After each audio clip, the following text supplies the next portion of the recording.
Okay, I love to lead a bias workshop with my own bias, which is neuroscience. So let's start with my personal bias. I love this quote by Dan Kahneman. He is the author of the book Thinking Fast and Slow. Those who avoid the sin of intellectual sloth could be called engaged. They are more alert, more intellectually active, less willing to be satisfied with superficially attractive answers, more skeptical about their intuitions. So what we need to know here and what we're going to focus on is being skeptical, being intellectually active, and being engaged. Don't we dream that our team is very engaged? That's what we really want. This image shows the beautiful brain of all of your team members when they are lit up in that amazing team meeting that you've run, that everyone's awake and alert and giving all these great ideas. All the voices are being heard, and we call that an engaged team. So we want to see the brain lit up in multiple areas. All of this is good. All the yellow and orange, it's showing all the areas of the brain that can be activated during a really wonderful engaged team meeting. This is what we want to see on your teams, that the brain is lit up in multiple areas. The whole brain team. Well, a lot of times we ask our teams to come wholeheartedly, bring your whole self. Well, I want to change that and say, why don't you bring your whole brain? That's what we really want from you. We want you to bring all the amazing experience that you have, the learnings, your creativity. We want those teams to flourish. So what I hope for you is that your teams are presenting themselves in their creative state, and so that they can continue to flourish for the long run. How do we do that? Well, the brain has a neurobiologic need for belonging. It has to feel that it's safe, right? We hear a lot about psychological safety. The brain's role is to watch over our whole body all day long. It's very busy, 24/7. It's watching over our heart rate and our blood pressure and our gut, etc., our balance, me standing here. Our brain is always active. It never gets a rest. So when we say we also need you to be on this team or on this committee or to learn something new or get your master's in healthcare administration or your MBA, you're asking your brain for even more. So it's always searching. It already has a really big job. So you're asking it for more. So it's always going to be searching the room to see if it belongs here. Is it safe for it here? This is the million-dollar question the brain is always after. It also is managing the whole body. So again, it's very busy. So when we ask something of the brain, we want to know, is it ready for this role? Is it ready to support and to get to the creative level and the flourishing level? This is what we want to know. So the only way the brain can get to that level is to feel like it belongs. So when you walked in this room today, you either felt like it's a positive space or it's a negative space. That you were worried, you're not sure what you're going to hear, you're not so thrilled about hearing about bias because it turns out it really affects so much of your day that it takes a lot of your energy, right? So the brain is managing your whole body all day long. If it also has to manage learning about bias, it needs extra metabolism, it needs extra energy, right? So just coming in here this afternoon, learning something new, you're demanding more of your brain. So it first has to kind of resonate with the emotions in this room. Is it a hopeful message? Are we going to teach you something that you can use in your teams? Well, we sure hope so. That is our goal, so that you can leave with new tools. We also want to talk about how important feeling trusted is in a team. So the team needs to feel that where they are is a trusted environment. I remember once I was on a team and I had to send an email that I couldn't make a meeting. And this is 17 years ago that I sent this email, and I remember it like it's yesterday. And I said, I'm sorry I can't make this meeting because my dad is really sick. And one out of 15 persons emailed me back and said, I'm so sorry to hear about your dad. And I thought, wow, that is so kind of them. And that I remember that person to this day, and if I needed something or she needed something, she'd be my go-to person, and I would help her with anything because I have that trust level. So what we know, since we've been on teams for years, those of us that have, is it takes very little actions to build trust. And that's what we want to always be working on our teams day to day. Accountability is the other way to build the sense of belonging on a team. Why am I on this team? What do they want from me? What skills do I need to be here? Do I have the skills? Who do I need to report to? When are things due? What's going to happen if I don't perform and stay on task? These are things we have to know to fill our neurobiologic needs so we can get to our creative state. Let's talk about that creative state. We all love when our team is in that state, right? When they're just throwing out those great ideas. How do we get there, or how do we maintain that for our teams? Healthcare teams have been so stressed and so busy over the last few years, and for so long, but especially the last few years. So how can we support them? Well, as leaders of the team, we have to model vulnerability. So I need to share with you that something didn't go well. I made a mistake. If I'm the leader of the team, I need to share that with you and tell you what I did next, because errors will come up. Those are learnings. That is human life, right? So we need to talk about our errors or learnings and model that vulnerability so that we can get to that creative level and, again, reinforce the belonging on the team. How do we maintain a sense of creativity? It's curiosity. You have someone new on the team, you want to learn about them. What can they bring to the team? You want to keep reinforcing what the goal of the team is so that the team can enhance the belonging state and get up to the level of creativity. We also want to be open to hearing from many voices within our team. We want diverse opinions so that those really wonderful ideas are let loose in our team meetings, and we're not only hearing from the same person over and over. A lot of times teams get together, and the first time they have to solve a problem, they do great, but then they kind of peter out. All the energy is kind of gone from the room.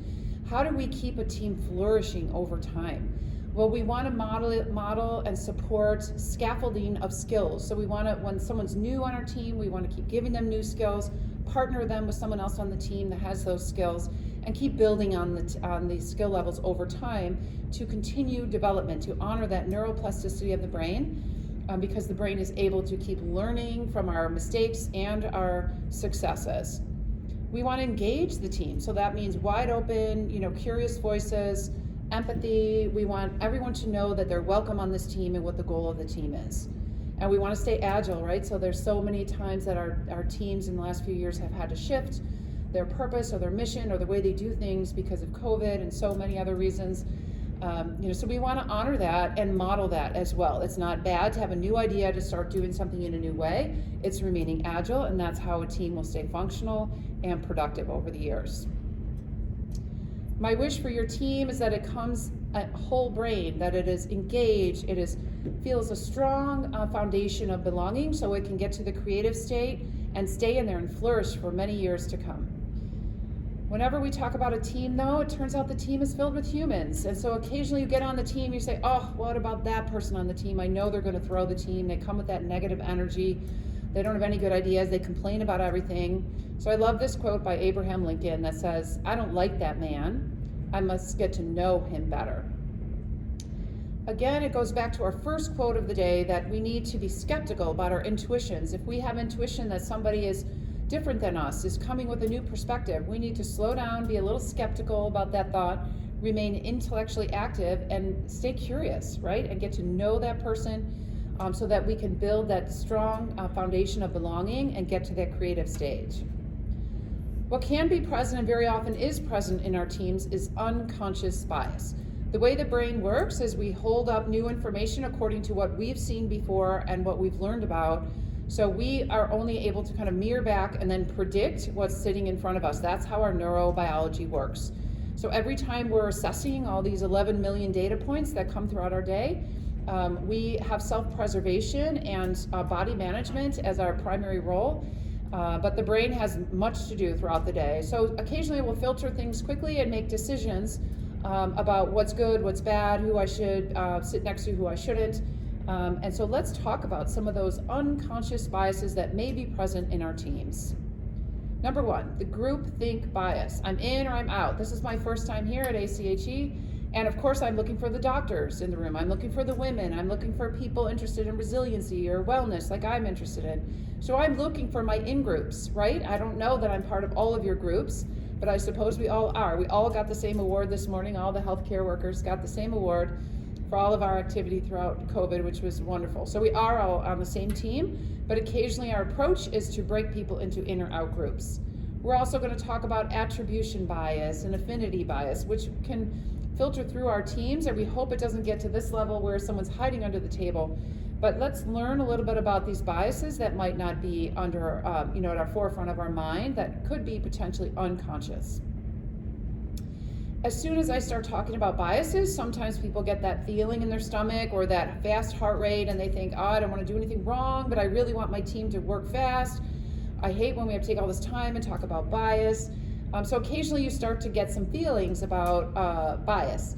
And what that may be is the brain is metabolically demanding. Especially if you want to learn something new, it's asking more of your gut, needs more glucose, needs faster heart rate, because it's learning something new. So if you're getting that feeling, it could be that you need to feed your brain and support your brain, like we heard this morning at the welcome lecture.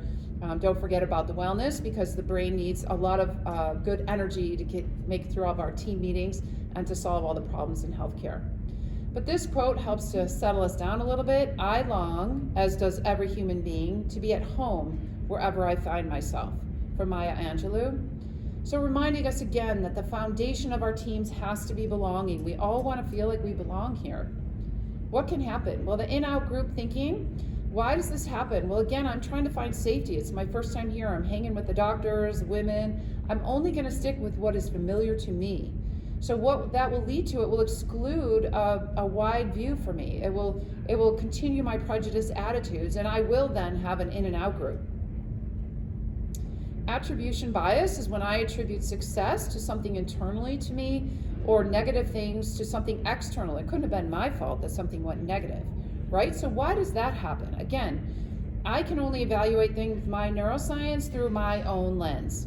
It's self-serving. If something goes well, it's because my team was so great, my wellness team was so great, or I love wellness, or I really appreciate resiliency. That's why everything went well, because of my own internal factors. But what it can lead to, if I stick with this, is I'm going to have persistent negative perceptions of the other, the group that is not like me, right? I'm going to attribute their errors or their shortcomings because of something internal to them. And so that is a negative way to approach things, because I could completely be off with attribution bias. I may miss major messages on ways to improve our teams. Affinity bias. Well, of course, just like all the green shirts here, I want to be together with the green shirts. Why? Because I think green shirts are best, because I have a green shirt. I should have worn a green jacket today, I guess. So why does that happen? Again, it goes back to that neurobiologic foundation that we need to belong. We need to connect, and we like similar. We feel safe with similar because most likely we'll be safer in that area. And that's an assumption, right? And that will perpetuate sameness or inequities and very limited curiosity and limited insight. So again, my wish for you is to go back and to engage the whole brain team, to be a little bit skeptical about our intuitions, like original quote said, and to really strongly build that foundation of belonging so that your teams can get to the creative state and the flourishing and continue to flourish for years to come. It is my honor to introduce, to have Dr. Buznatska come back and share with us strategies to mitigate bias and its effects on our team dynamics.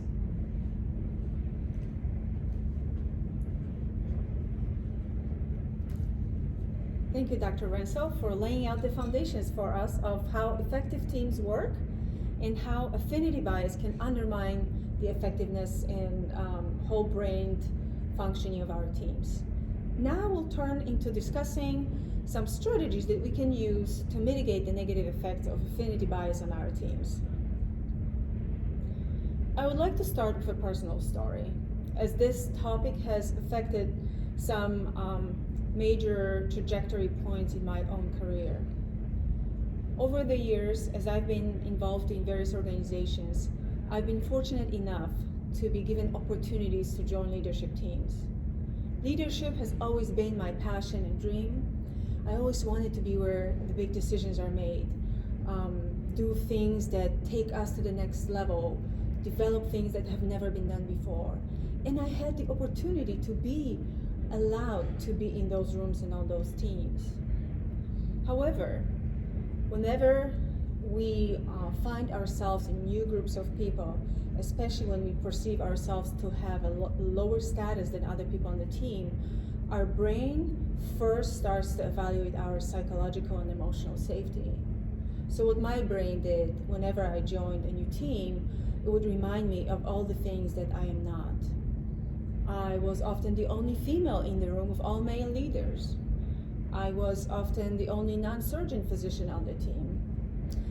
I was somebody with less leadership experience than others.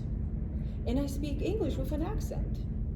My brain would acutely remind me of all those things first and foremost. And what I was looking for is safety, cues for safety. Those safety cues come in subtle messages. Those are, unfortunately, more often than not, what happened was that a lot of male physicians would be referred to as doctor, while I was referred to by my first name.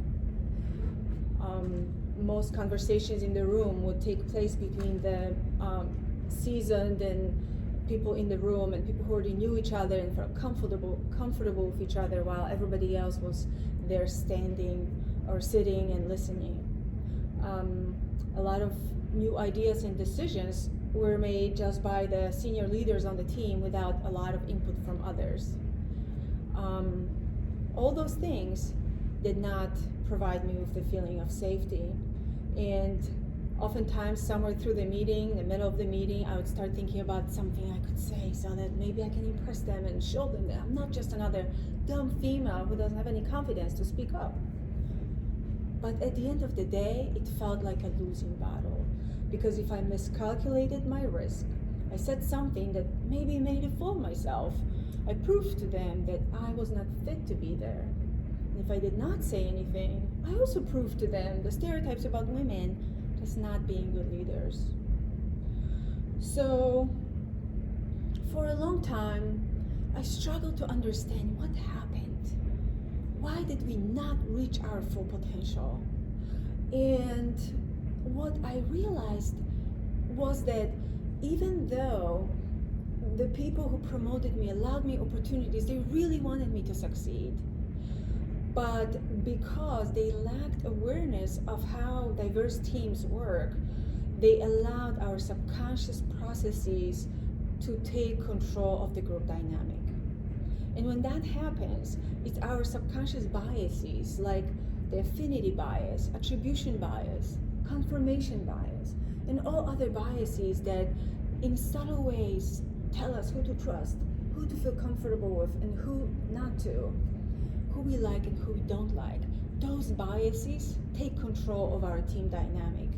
And oftentimes, more often than not, that does not take us to a place where everybody feels safe and comfortable.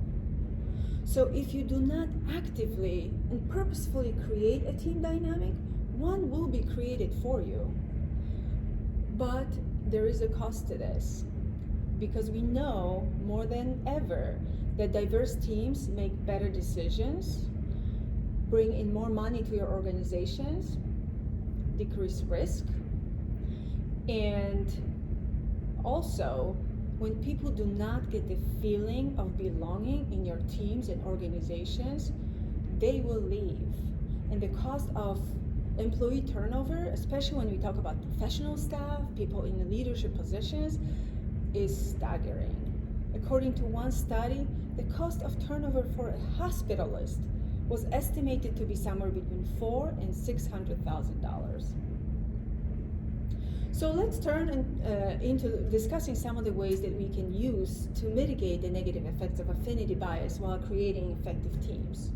We'll talk about 3 strategies.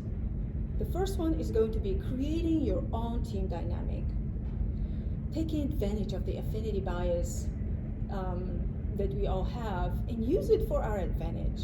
Then we'll talk about building positive relationships inside the team. And finally, we'll talk about building a sustainable culture of belonging in your organization.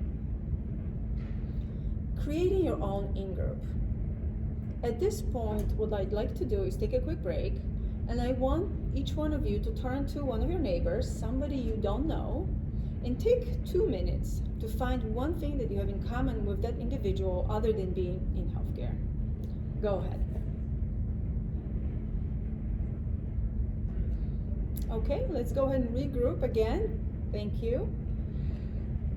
Studies after studies have shown that when we feel that we belong to the same group with another individual, we think of that individual more positively.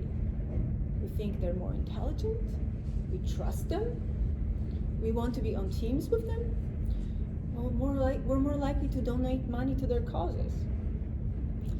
One of the first studies on this was done by Henry Teifel in 1971, in which he showed that people who were completely arbitrarily split into groups, randomly by a software, or however they did it back then, once they found out that they were a part of the same group, the affinity bias notion kicked in, and they felt more positively towards the people within their group and showed more negativity to people that they knew did not belong to their arbitrarily chosen group.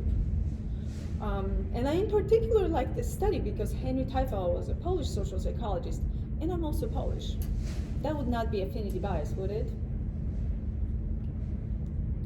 So how do we create our own team dynamic? In order to do that, first and foremost, everybody on the team needs to know that they are a part of a unique team with a shared purpose that makes them different from other teams. Those team values and goals and purpose needs to be very clearly and repetitively communicated to the team. And one of those values needs to be valuing each other for the positive contributions that each one of us brings to the team. Every strong culture, team, group has developed some physical rituals and outward manifestations that remind people of the uniqueness of their team. For the purposes of your organizations, that could be anything, such as even having coffee at the beginning of the meeting, or somebody brings bagels every time, or maybe you share an inspirational quote at some point during a meeting. Again, those types of physical rituals solidify the sense of belonging and uniqueness of your team. And when a strong team identity is formed, that's when you can take advantage of the affinity bias that we all have inside us and create a strong, positive, diverse team that's rallied around a shared purpose and common goals. Next, we'll talk about building positive relationships inside the team. What I want you to do right now is turn again to the person you met a few minutes ago, and now share with that person one recent failure that you've experienced. And both people in the group need to do the same. So we'll go and take 2 minutes to do this right now. Okay. Hope you enjoyed this experience. Maybe that turned the heat up a little bit in the room, which is good, especially in the Midwest. Building positive interpersonal relationships within the team where we develop trust and are able to be honest and vulnerable with each other has immense positive effects on the team dynamic. Some of the things that have been shown in the literature are that positive interpersonal relationships within the team decrease in-group competition and stimulate collaboration. People inside the team are no longer solely focused on their own personal goals and advancing simply their own careers and their own goals, but they are way more focused on the common goals and shared values of the team. Of course, if we get to know each other individually on a personal level, we are able to then have more empathy to the other individual and then develop more trust. And all those things are crucial in our ability to rely on each other and work together effectively. And what also happens is that a process called individuation, we start engaging in it. When we first meet a person we don't know, especially if there's somebody very different than yourselves, and in the first encounter you're not sure if you have anything in common with that individual, what we do to judge the person is we use our cultural stereotypes about those individuals to kind of start with some sort of understanding who they are. Can we trust them? But as we get to know that individual, we rely on those group and cultural stereotypes less and less, and we start to rely more on more accurate descriptions and understanding on who the other individual is, and that's that process of individuation. Building relationships inside teams is something that you and your team can only decide on what works best for you. Some of those types of things could be related to the rituals we spoke about earlier, but some other things could be modeling and encouraging small acts of kindness within the team. Those can be very powerful, because when somebody does something good to you, there is this reciprocity norm where you feel obligated to repay it, and it sets up this cycle of positivity and helpfulness that fosters the positive team dynamic and feelings inside the team of trusting each other and having more empathy towards each other.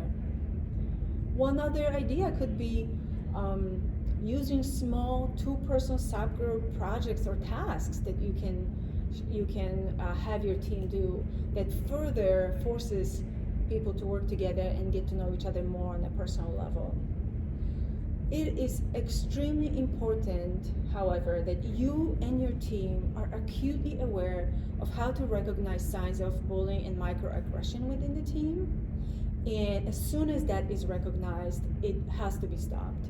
Otherwise, it will undermine everything that you've tried to create in the positivity of the team dynamic that you've worked so hard to develop. Lastly, we'll talk about building a culture of belonging. In order to create a culture where everyone feels they belong, this has to be part of your organizational value. And all important organization values are reflected in the culture that prevails. And because belonging is such a fundamental human need, you can be certain that if your culture does not reflect that, people are going to look for other places where they will find it. And it is only when we finally do create that sense of belonging in your organizations and on your teams, when people are going to feel emotionally safe, trust each other, are going to be able to create and collaborate, that's when they're going to open up and bring their full selves to the table and be able to be courageous and take risks and showing who they really are, even if they risk making mistakes in the process. And when I think back to my own personal experience and experiences of so many other people that I know, where we did not feel that we belonged, I recognize all the missed opportunities that we've had. And it's because I recognize that a lot of leaders that I've worked with may not have had the opportunity to really develop that awareness of how to create a sense of belonging for diverse individuals on the team, for people who are new, for people who they previously did not develop the sense of affinity and sameness and belonging to the same group. And unfortunately, a lot of missed opportunities resulted from it. How to create a culture of belonging is a whole talk in itself. I'm going to refer you to some resources. One of them is Dan Coyle, who in his book, The Culture Code, goes in depth on all the aspects of a culture of belonging, the benefits, and he gives examples of cultures that have been able to achieve this, and contrasted with teams and cultures where that sense of belonging failed, and how detrimental that ended up to be to their organizations. So there are some very specific things that you as leaders may need to think about if you want to belonging to be a part of your culture. And this is when if we use all these tools and strategies, that's when we have achieved our whole brain teams, when everybody will have the sense that they belong together with a shared purpose and values. They'll be able to open up, create, and flourish together. And at this point, I want to share this video with you to further illustrate the concept that we've discussed. It's so easy to place people in boxes, drawing lines, creating signs. There's us, and there's them. Those we feel comfortable around, and those who don't. There are those of us with many captors, and those just starting their own stories. There's the what to do, and those doing what they can. There are those we share something with, and those we don't seem to share anything with. Welcome, and thank you for coming today, guys. Today I'm going to be conducting an experiment where I'll ask you a series of questions. Now, these questions will be very personal questions, and for us to get a true result, we need to be completely honest with how you respond. The first question I have is, within here was the plastic map.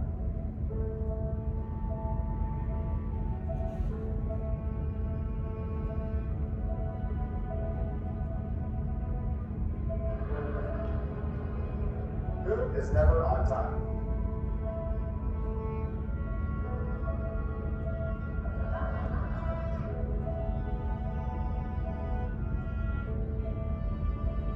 And then there's us, we who have tattoos.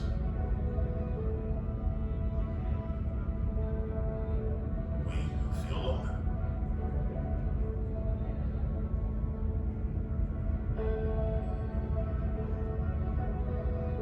We who have been bullied.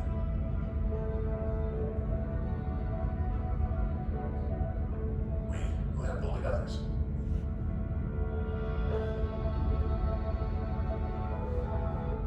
We who are madly in love.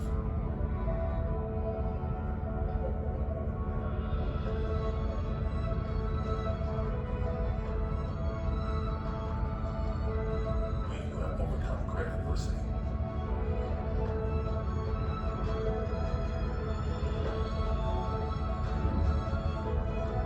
And there's the lucky ones whose team won the championship this year.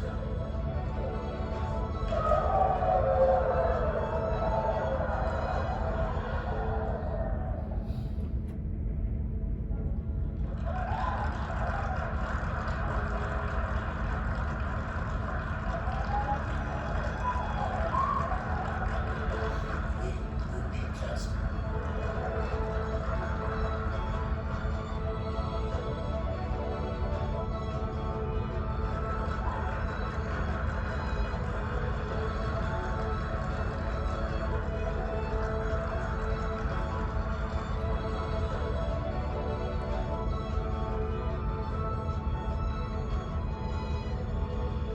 And then there's all of us.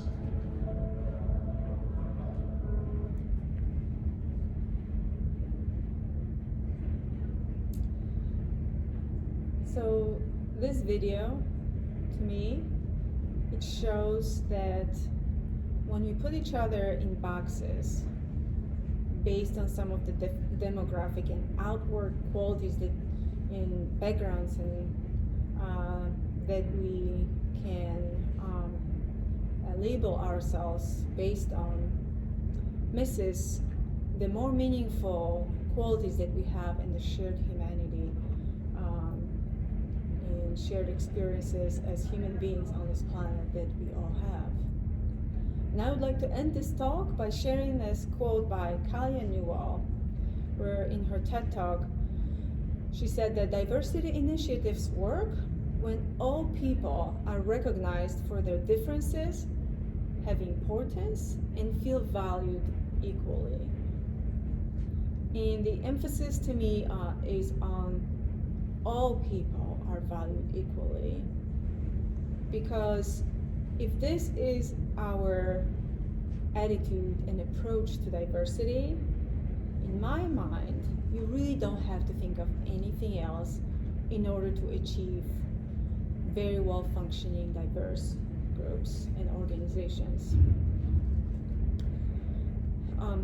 Here's our bios, and this is how you can contact us. Please evaluate our session so we can improve for next time. Thank you so much for your attention. I hope you found this useful, and we have a few minutes to take some of your questions. Okay, so give me That was feedback. great. That was really good.